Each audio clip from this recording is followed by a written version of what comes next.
Welcome to Provocative Conversations from Twice 5 Miles Radio. I'm your host, James Nave. Today, my guest is George Johnson. George was chosen by the TEDx Asheville Selection Committee to present a talk at TEDx Asheville coming up March 20th. And he's speaking on the topic of transgender.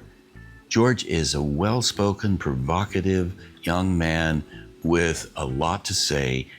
So let's dive right into the conversation with George. I think you're going to enjoy it. The conversation begins with me asking George how he plans to address the subject of transgender on the TEDx Asheville stage. So here we go. I reached out to you because you have been chosen to be one of the March 2026 TEDx Asheville speakers. Congratulations, George. Thank you. I'm super excited to be doing it. And I'm grateful that you've agreed to come and talk with us today. I would like for you to start by giving us an overview of what motivated you to submit your application to TEDx Asheville. What gave you the confidence to do it? I will say, for those who are listening, George, you are still under 20. Your voice is one of the voices we can hopefully hear for a long time to come in leadership roles. And I know you have that in mind as well. So let's start by you just giving the audience an overview of what's going on with you. Why is your TEDx Asheville talk important? And then I'll come up with some questions and we'll go from there. I actually chose to give this talk because I've done speech and debate for 4 years now. I've had the privilege of getting to do national public speaking, and the thrill of sitting in a room to like 300 people and just really invoking an emotion in them is something I've been chasing really since high school. I graduated last June. It's my first year of college, and it kind of hit me that I wasn't going to get that public speaking this year because the college league has just been something that I haven't been able to hit. And so I looked around at some public speaking opportunities, and I was actually looking through some old speech and debate, like ballot comments, and I had a judge tell me on a speech I gave 2 years ago on a similar topic that I would love to hear this speech outside of the bounds of speech and debate. And I want this to hit a larger audience. And honestly, it got me looking into some opportunities for that.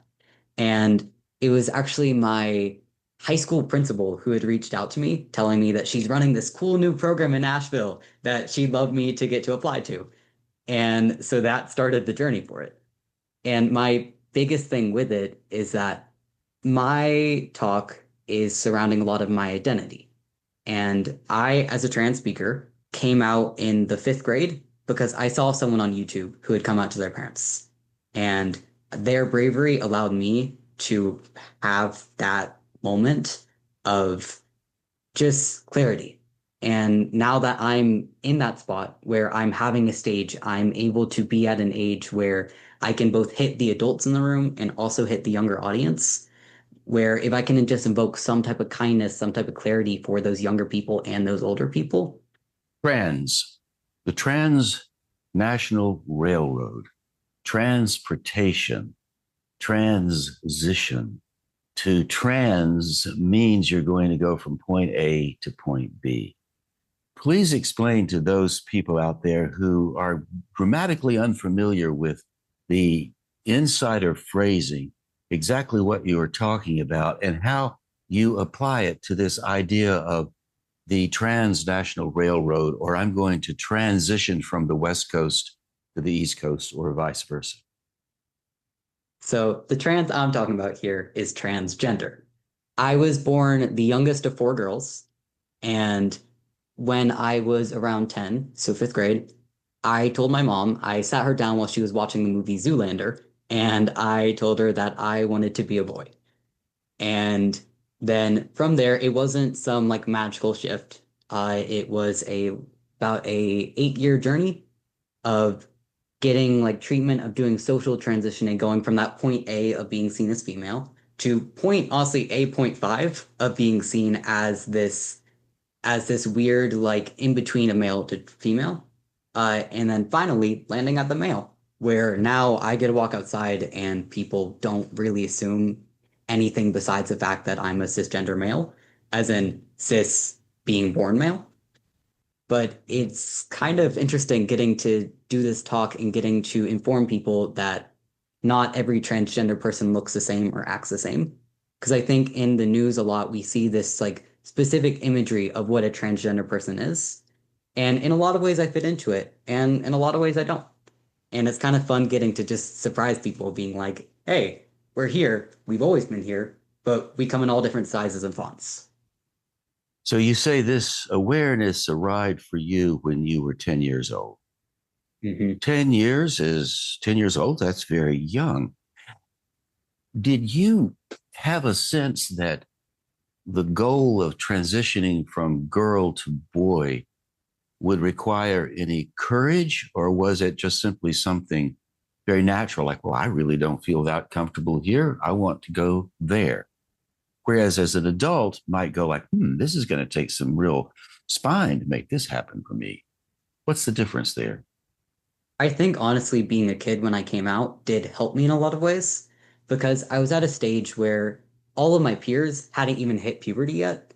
So I didn't really sound that different from any of my male peers, given that all guys had this squeaky low voice. And so I would say it's innate that I had this like feeling for my entire childhood. And once again, being the youngest of four girls meant I got hand-me-downs.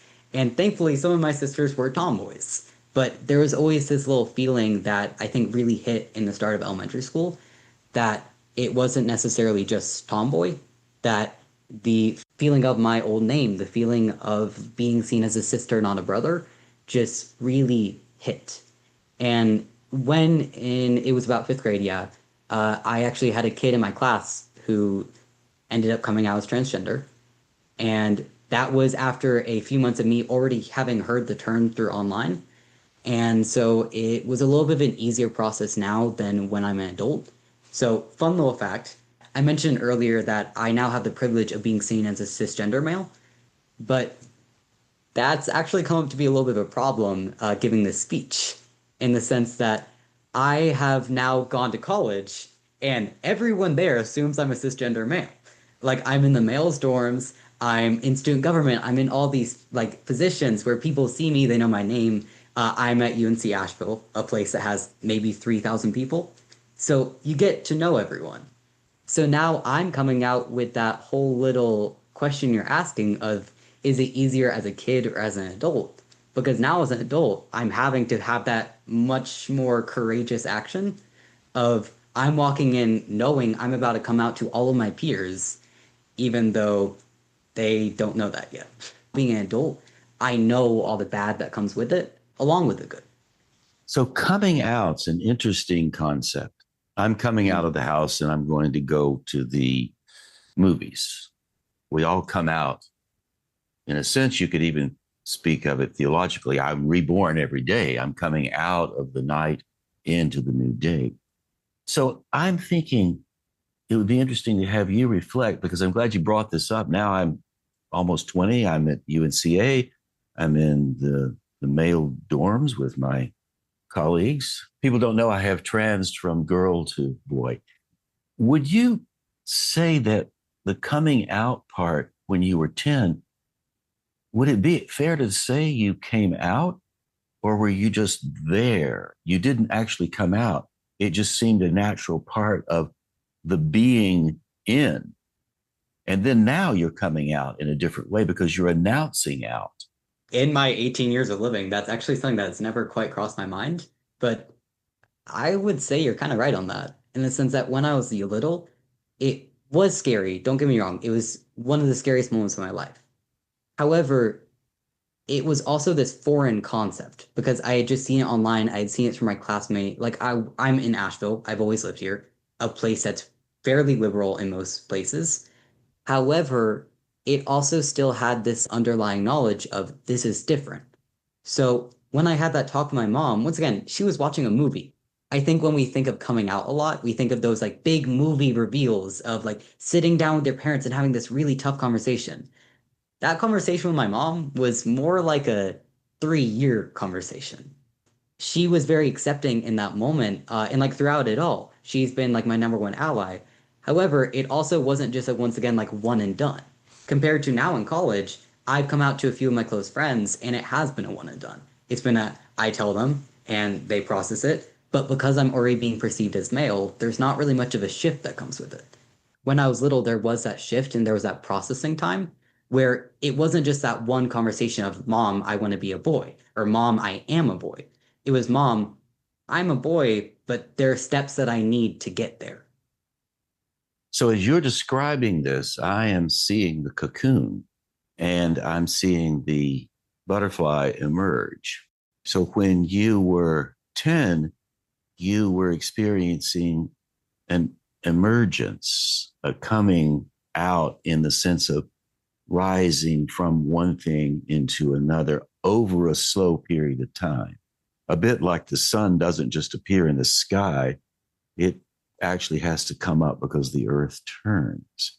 Now, the one and done is very different. Announcing your arrival. I'm here. It's the flag planting. I am out. Look, here it is. Reflect on those two states of being. I would say that the slow process was a lot harder in a lot of ways because I know we had that conversation earlier of saying that the second time was it took a lot more courage. However, the first time came with so many more battles with it. Of like you said, it's a slow emergence. It had some of the worst years of my life of having people accepting me, but then looking in such a way that everyone else around that like small circle didn't know not to view me as female. And compared to now, where I've had this treatment, I've had this affirmation of my gender, where when I walk outside, people don't question it in the same way. And so that battle, because it was about an 8 year battle, maybe six, but it was all throughout the rest of that elementary school, middle school, and first 2.5 years of high school. It was much more slow, and it was something that I didn't fully know if I was going to emerge on the other side because it was such a hard place to be in to have all this love and all this supporting, but not having any show for it in a way. When you were experiencing this younger, it was an internal George thing. Okay, I'm going to track this. This is where I'm headed. This is who I am. Externally, people will look at what you've done, and some will be, okay, great, I'm fine, no problem. Off you go on your merry way. Everybody's happy. Other people can be so damn antagonistic that they might shoot you. So you really have this broad range that's going on out there. When you were doing this on your own from the internal point of view, did you have any conflicts yourself around value judgments that you made toward yourself? Or did it seem, oh, this is just a normal thing that I need to do? It's going to take a bit of effort, but I'm willing to do it. I think there was some value questioning of it. Specifically, it came from my mom, honestly. I mentioned earlier that my mom has been one of the most pivotal figures in my life throughout this journey. However, she was terrified when I came out. That was the reason that it took her 3 years to have that journey because she knew that she was going from having this kid who was safe, who I am privileged in so many ways, and this immediately just stuck me down. Of it put me in a crowd where my mom couldn't guarantee that I was going to be safe when I walked outside, that going to school was going to be safe, that all this stuff that then I think internalized into myself a little bit in a lot of ways, where it questioned at times, specifically in my sophomore year of high school, of is this worth it? Is all of this like pain worth it to not have that same affirmation on the outside? Because it really hit me on the sense that it wasn't the people who were intentionally cruel that hurt the most. In that period of my life, it was the people who were kind, which is such a weird thing to say, but it was the people who were trying so hard, but who then perceived me as trans, not as a boy.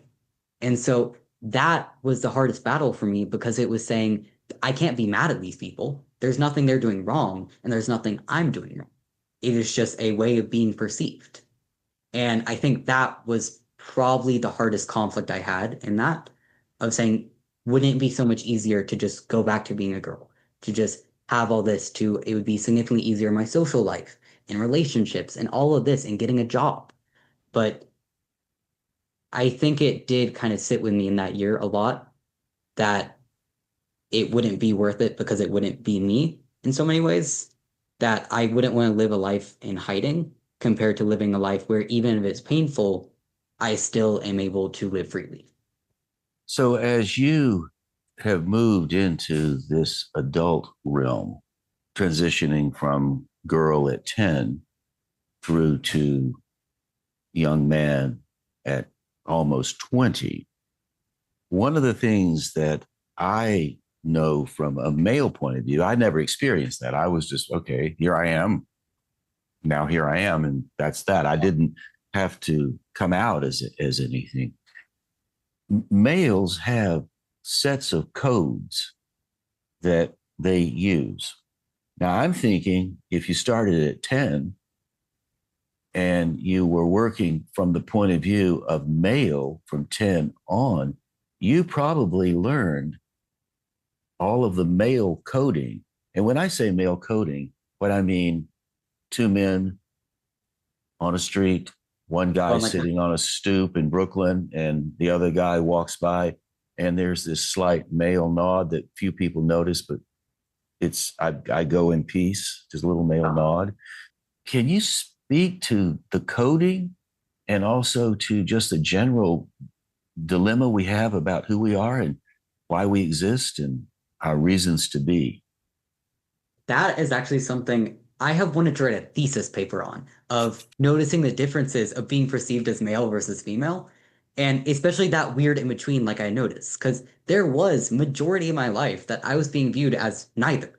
I was being viewed as trans, and there were coding throughout all of it. So as a kid, I think one of the easiest ways to talk about this is I was the poster child for ADHD as a child. I was running around, I was talking nonstop, I was doing all this disruptive nature. However, I was perceived as a girl, and I did not get any type of diagnosing in that. All my teachers viewed me as polite because even if I was talking nonstop, even if all this stuff was happening, I was still making fine grades. I was still talking to my peers. And then in that like weird middle period of my life, I started failing my classes. I started doing really, really, really terribly in school. All this because I found out other ways to learn, and I got really bored. I was also COVID in middle school, so that was a little bit of an off time. Online school was not good for me.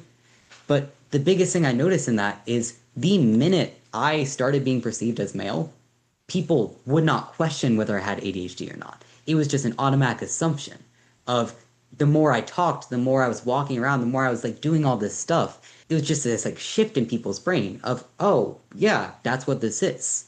And in a very similar vein, not just academics, but I got accommodations much easier as a male than I did as a female. Because I think it's something to do with our society viewing women as a lot more competent in a lot of ways, but also a lot more like silent. Whereas the male, even just like when my voice dropped, I started noticing that it was honestly perceived with a lot more like weight behind it. And I think the easiest way I saw that was I gave a speech. It was my junior year of high school. I was on the first early months of testosterone therapy.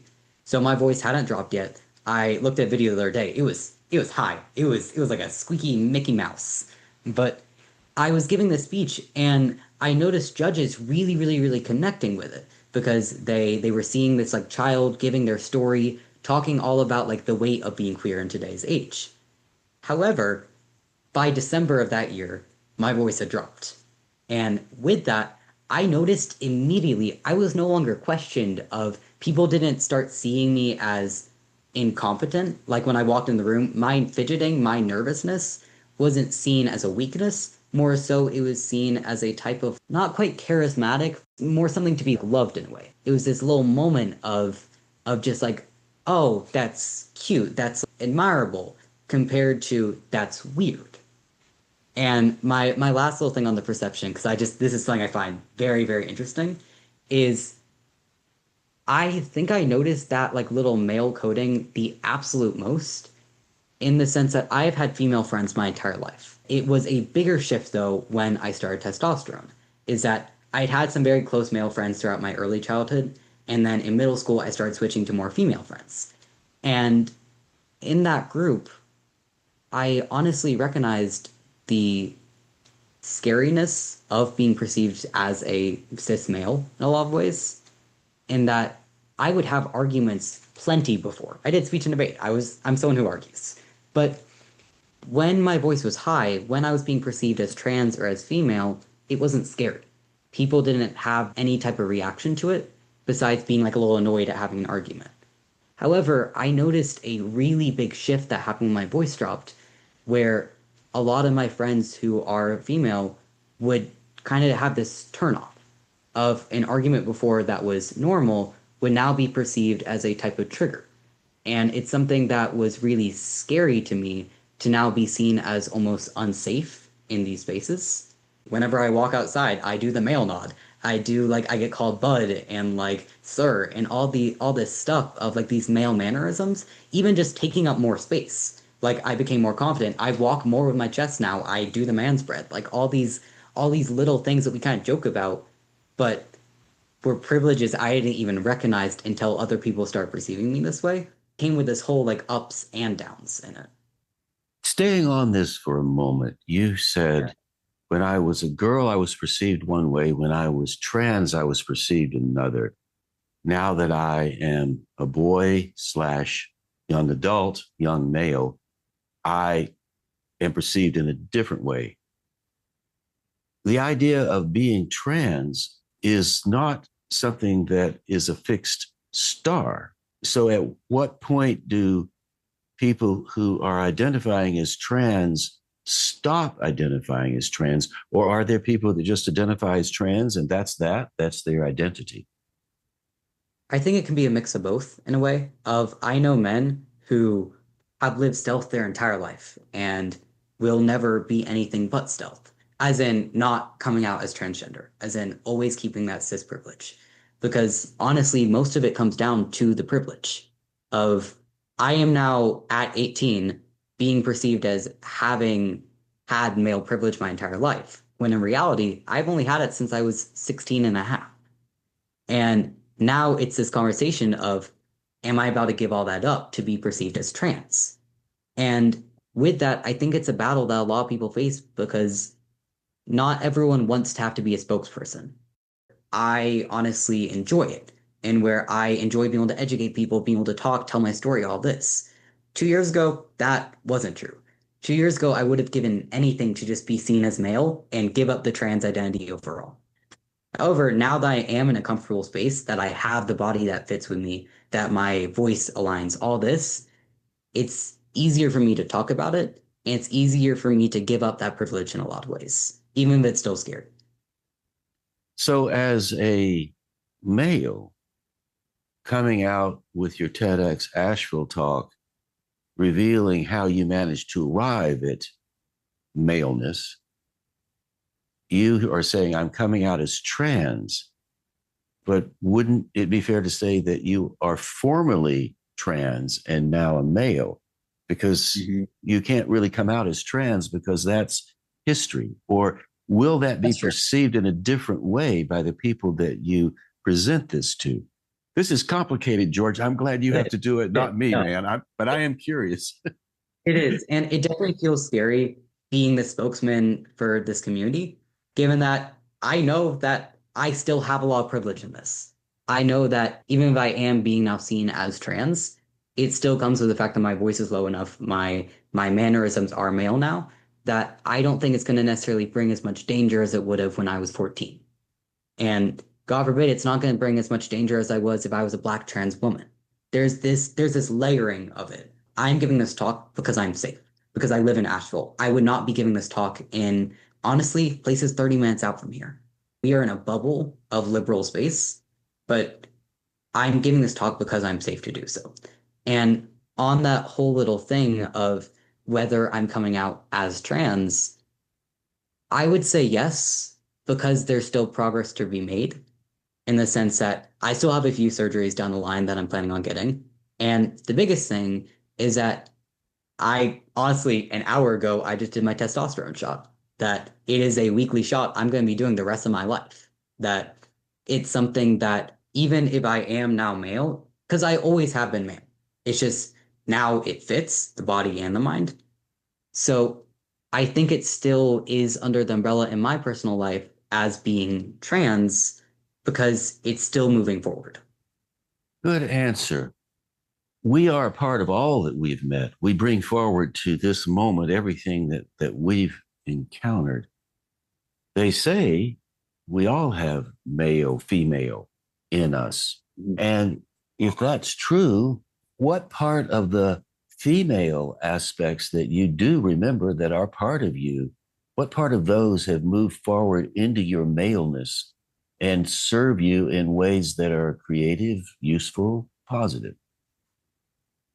This is something I've actually had a lot of conversations about since coming to college. I am perceived as infinitely more kind.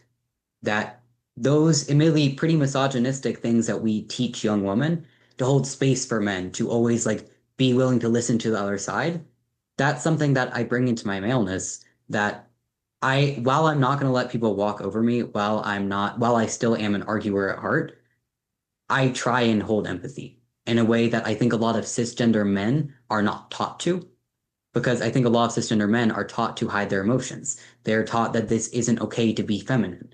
And so coming into maleness, I'm not really afraid of the femininity anymore. There was a point in my life that I think a lot of transgender men experience. It was right before I was able to get testosterone. It was that solid year building up to still being like that awful year of sophomore year, being seen as trans and nothing more. Where I honestly had a whole lot of that traditional toxic masculinity that you see in cisgender men.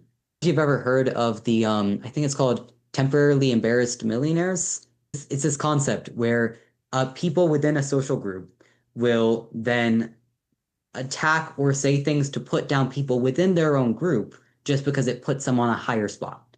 So, for my experience in that, and once again, for something that I've personally seen a lot of other trans men go through, not all trans men, but like a fair amount, where you're trying so hard to be perceived as male, you're trying to do everything in your possible way. It brings a lot of shame towards feminine stuff. Things like showing kindness, things like cooking, things that are like seen as traditionally more feminine, where it's almost this little notch in my brain. Am I less of a male for this? And it became this constant battle just where I would unintentionally put other people down in my community, even if it wasn't spoken out loud, where I would think to myself, well, I'm passing better than that guy. And it's something that was a really icky feeling. But whenever I got on testosterone, it went away. All that toxic masculinity got worked through. I think being in that space of the in between forced me to work through it in a way that a lot of cisgender men will never be forced to do in the same way.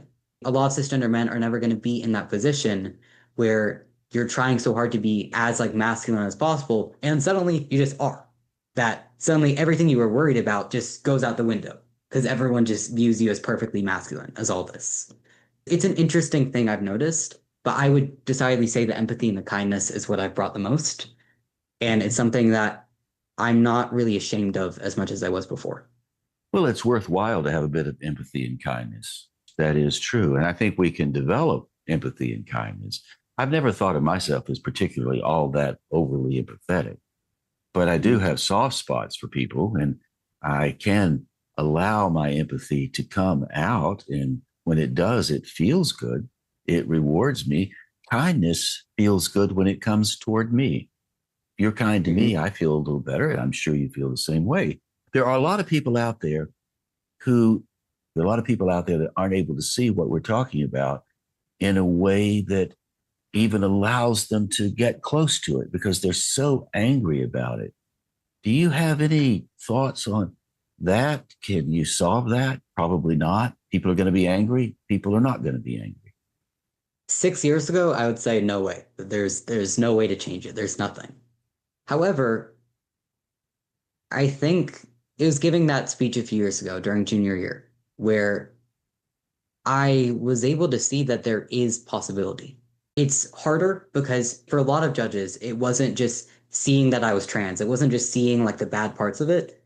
A lot of it came from being seen as a child, as telling my mom's story throughout it, of connecting with parents on that level, of not trying to tackle the whole issue of what being trans is. Not like I could have a judge who would hate the fact that I was trans, but would accept the fact that they wouldn't want their child to not come home. And it was that moment where they didn't have to understand it, but you don't have to understand to love. And so having that little bit of realization, for example, I don't understand the thought process behind not loving someone who's trans. However, it's still something that I find myself trying to put myself in the shoes of that person and trying to find ways to crack it, trying to find ways to see where they're not necessarily where they're coming from, because I think honestly a lot of it is bad, but see the trauma behind it and trying to understand it through that perspective of instead of trying to tackle the whole issue as solve all transgender hate crimes, solve all transphobia, of saying instead, listen to the story of a kid and look at me as a kid. And even if I'm a young adult, seeing me as a young person trying and connecting through those other parts, connecting through those parts of I've had times in my life where I was also upset, where I didn't feel seen of all this. I have a child. I have this whole array of thoughts that can connect with me because I think that's where it comes from. Is it's the whole point of my talk is being seen as human and not a headline. And so whenever we're able to actually see each other's stories, I'm probably not going to be turning a huge transphobic person untransphobic in a 10-minute speech. However, it's those people in the audience who are on the fence, who it's not that they're intentionally hateful, it's that they don't know. And those are the people that I think can kind of swap. Phobia. That's the deepest of all fears. I have a phobia of heights. I would like to brag how brave I am until I cross Independence Pass in Colorado, headed over to Aspen, down mountain to Carbondale. And when I got halfway up the pass, I freeze while I'm driving. That's a phobia. I wonder when we use the term transphobia or any kind of phobia, I wonder if that fear that arises in the person who is afraid, that fear is not so much about being afraid of the person who's transitioning, but the fears that come up in themselves around the identities that they're struggling with, completely unrelated to transgender issues. What do you think about that? I kind of agree fully on it. Metathesiophobia, I think that's more so what it is. I think a lot of people who have this phobia of trans people are not nearly as concerned of someone who is born female going to male. I think that they're scared of what that change is. I think it's less so the actual fear of what being trans is, and more so the fear of these challenges to what being themselves is. You think of those macho men who have been taught from the moment they were born, like, I'm not allowed to cry, I'm not allowed to do all this stuff, because that's not seen as being a man. And then you have a trans guy coming up here showing those exact same stuff. I think it's easier for them to still view them as women, or it's easier to still like view them as not truly a man, because then it doesn't harm their idea and their identity of being macho men. And I've had more than one conversation with people around transgender issues, and I've engaged it. I'm curious about all things, and this especially. But a lot of adults who dig in and are very aggressive around their opinions regarding the goods and the bads of transgender issues, they will say, well, it's just fine for somebody who's over 18 to make that decision. But if you're younger than 18, you are not in the position to do it. And damn it, I am against it. You've heard that story before. Why is this important to address when one is 10 years old? The girl transitioning to boy. What's going on here? Honestly, I think it's that it's a double standard. I don't know how much history you know on what being transgender is or on hormone therapy and all that, but kids have been getting like kids, like as in 10 years old to 13-year-old, cisgender people, people born in their gender, staying in their gender, have been taking hormone blockers since the 1980s, far before when transgender people got on them. This was for people who had medical conditions, even in some cases for people who just weren't ready to go through puberty yet. However, those were seen as fine.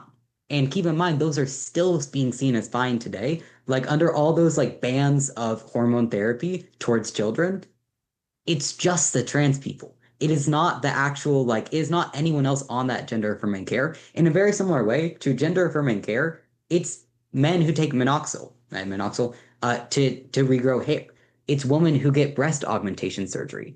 Fun fact, I think it's 23% of cisgender women regret breast augmentation surgery compared to the 0.3% of trans people who do.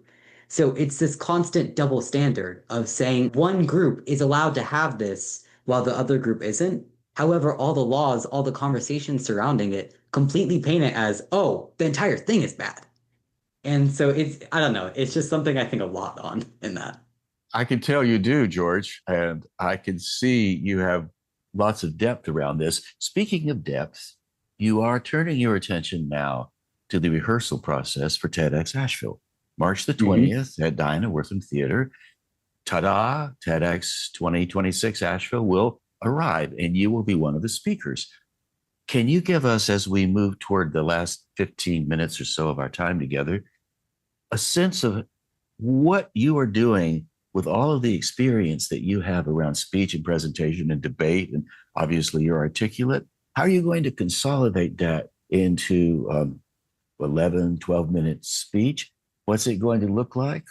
Are you having trouble with it? Do you already have it in your head? Where is it headed? How's it going to evolve? In a lot of ways, it's not that different. And that's been a really big shock for like all the coaches I've been talking to in reference to this. So my event in speech and debate was a 10-minute persuasive talk that was memorized and you wrote yourself. So there aren't really that many differences besides the fact that speech and debate in a lot of ways was a lot harder because you had active judges. You had people who were like sitting there literally critiquing your every moment. In this, it's more so these are people paying to go here. They're people wanting to hear this talk. And admittedly, it's the bigger challenge is the online factor, is the how do I get this to as many people as possible, especially being so young that most of the other speakers, like at this, we had a meeting a little bit ago where we all got to meet each other. And there was this moment of just clarity for me where one of the people was like, and this isn't like a shame to them, it's just a really funny moment where they're like, yeah, I feel like I never get to hear from Gen X. I feel like we're like, it's we always hear from our parents. And then he was like, is anyone else Gen X here? And like three people raised their hand. And then the next person was like, we got any millennials? And I'm like, hey guys, we got any Gen Zs? And it was a whopping no. There was no other Gen Zs in that room. And it for me has been a battle though of I don't have a online presence. I don't have like I haven't written a book. Like people have been talking about how they've been doing nonprofit work for 10 years. I was 8 years old. I was in school. I was like, it's a different experience walking in.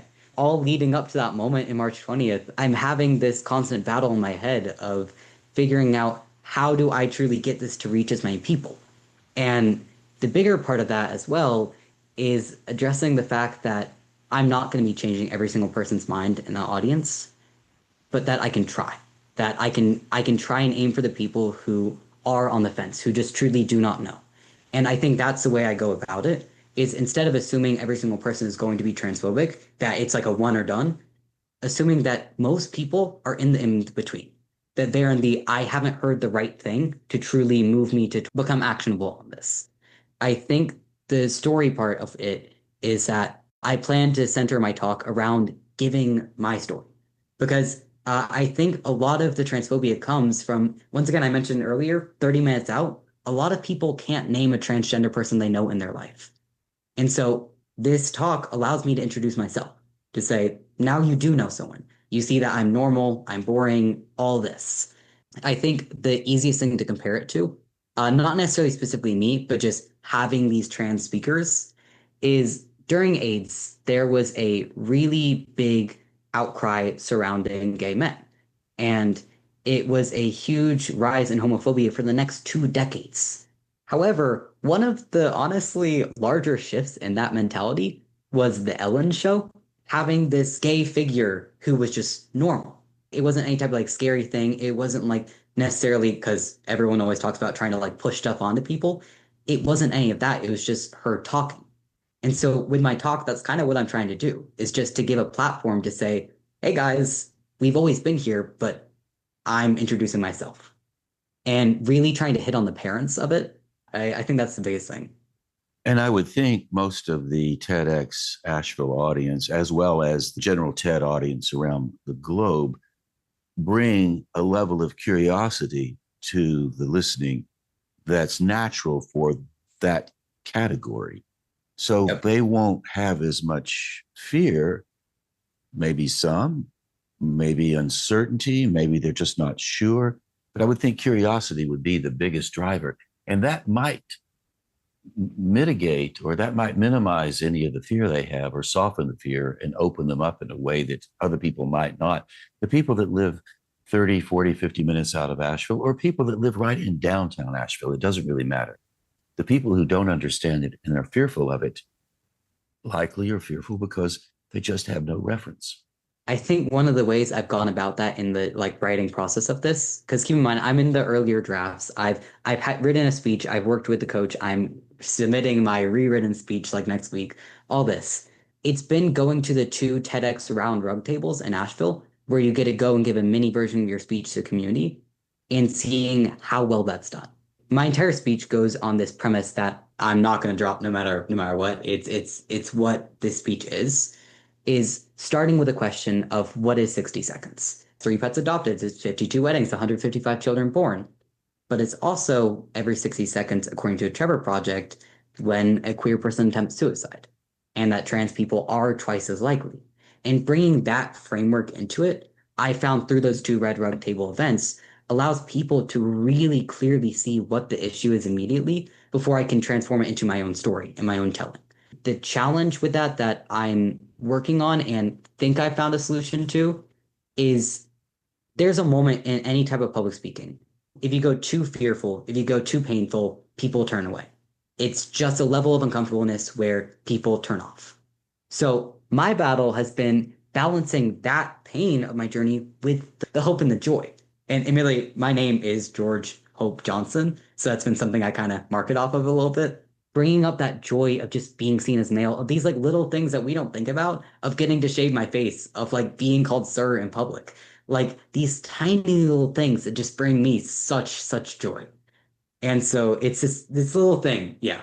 And as we close our time together, I do have one other thing I'd like for you to reflect on. This is a little more technical from the speech and presentation point of view. When I hear someone speak, what I love most is to watch them connect emotionally to whatever the subject is. I'm not that interested in how clean and crisp the thing is. Sometimes the clean, crisp, well memorized speech loses its value for me because it doesn't have the emotional connection. I'd like for you to close by talking about how you plan to connect emotionally to the piece that you're going to present and how valuable is it to have the whole thing word by word memorized? Is that where you're headed? Or will you be doing a bit of improvisational riffing as you go along? And how are you going to connect emotionally to pull us into these things that you want to say?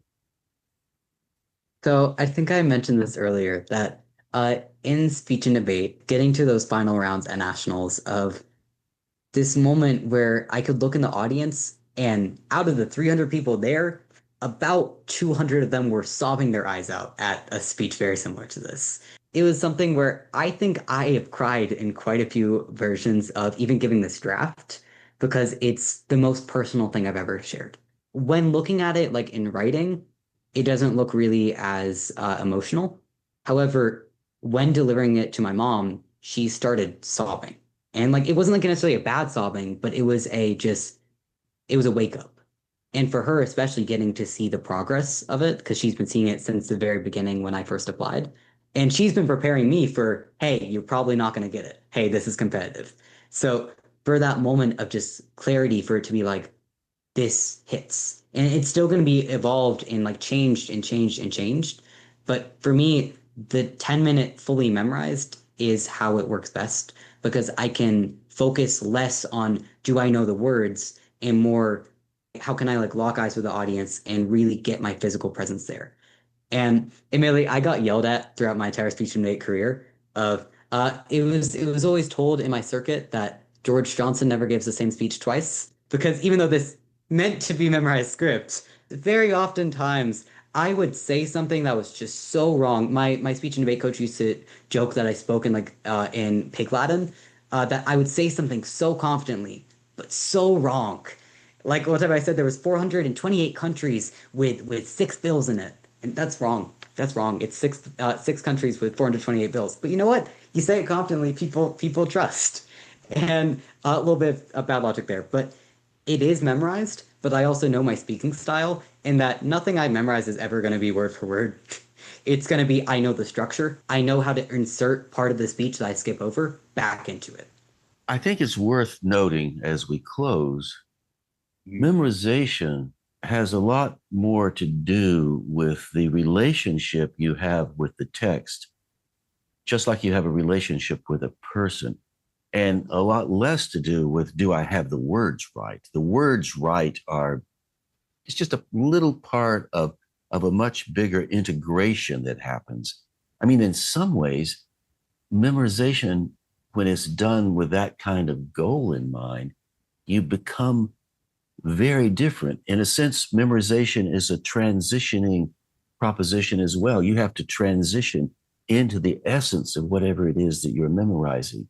And it becomes so integrated into your psychology, you don't know you even know it anymore. It's just there like the way you breathe. And it's just like the back of your hand. And like, I know it is a different audience. I know that. Having given so many speeches that were like 10-minute, because there were tournaments where I would go in having three speeches memorized that were all three separate 10-minute speeches. And walking in, giving those each round, I'd always fear, what if I say the wrong thing? But it never happened. It never happened to such a point where I was scared I like fully lost the round. And so it's kind of, I'm just walking in with the trust that it's a learning curve, but I've done something like this before. Yeah. And that I just want to show to everyone in the audience that trans kids can grow up. It's not such a scary topic. Yeah. Well, George Hope Johnson, thank you for taking the time out to enlighten us with your ideas. And I wish you all the luck in the world when you walk on that TEDx Asheville stage. I can't imagine it'll be anything other than glorious for all of us. Let's hope. Thank you so much for having me on the talk. I'm very, very excited to get to continue hearing about this stuff.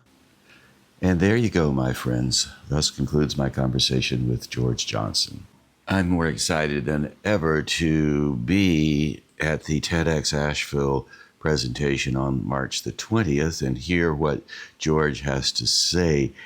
I could tell by the way he formed his words and his thoughts as we were talking that he's had deep experience being in front of people while reaching back into his psychology and his intellect to create words and phrases easy to understand by a large audience or a singular person, one-on-one, right in front of him.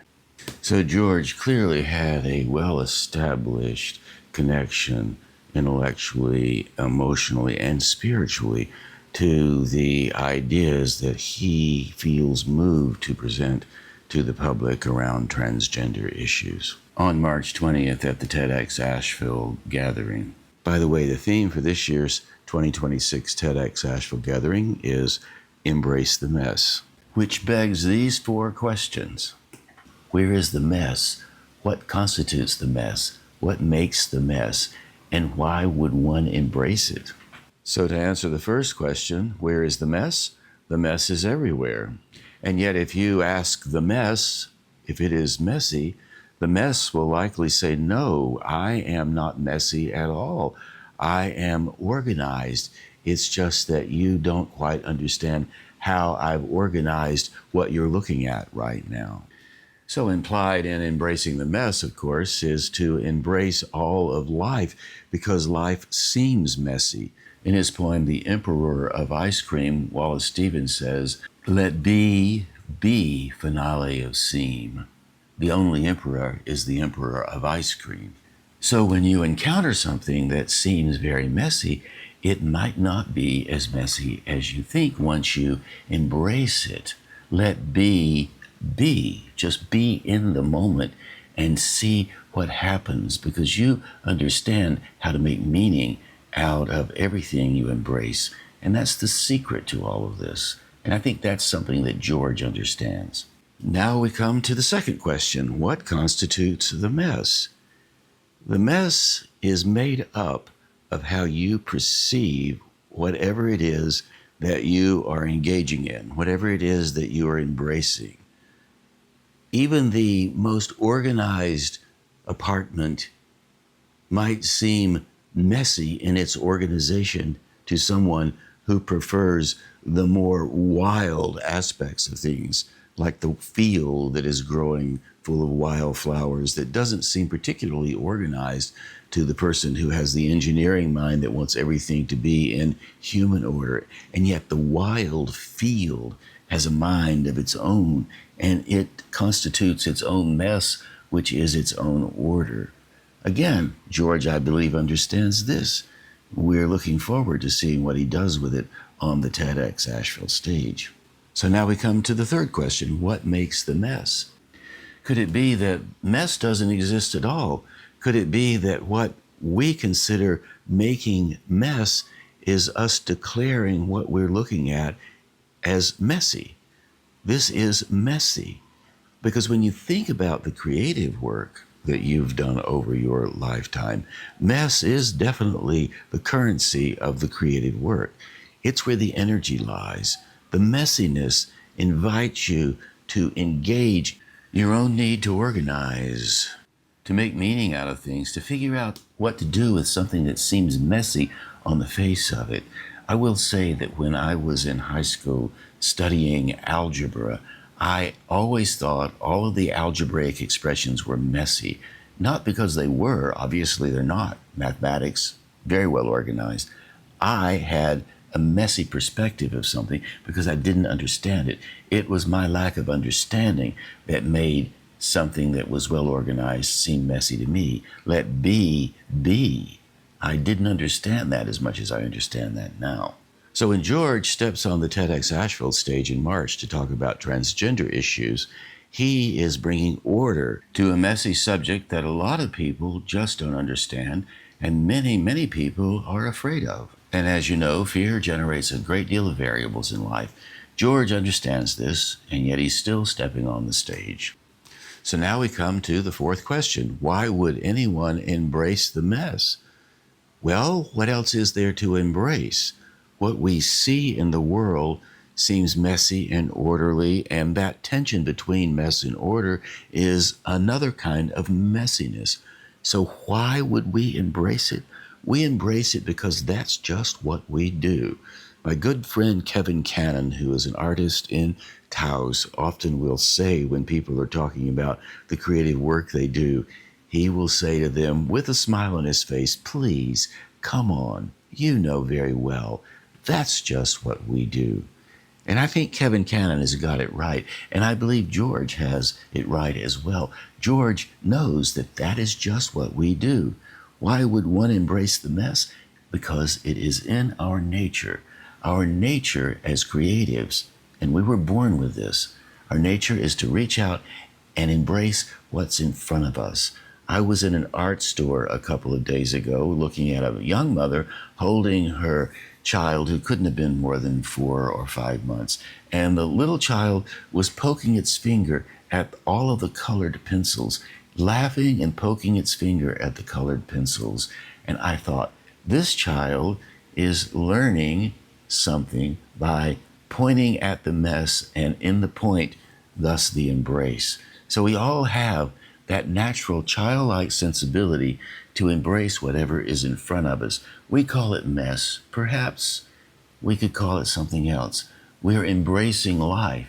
We're embracing the order of the universe. We're embracing all the gifts that we've been given over the years. And as we come to the end of 2025, it's time to sit back for a moment and look out on the world. We are approaching 2026. Does it seem messy? Would you say, look at all that brouhaha out there. I just don't quite know what to do with it all. Well, what you can do with it all is to create things, to make things, to do what you feel called to do, just as George feels called to offer his well thought out perspective on transgender issues. You have well thought out perspectives. You can bring those to the table as well, in whatever form you like, as simple as paying attention to the person that you're talking to, listening a bit, bringing your own kind of human order to what we call messy. And yet, is it messy at all? Where is the mess? What constitutes the mess? What makes the mess?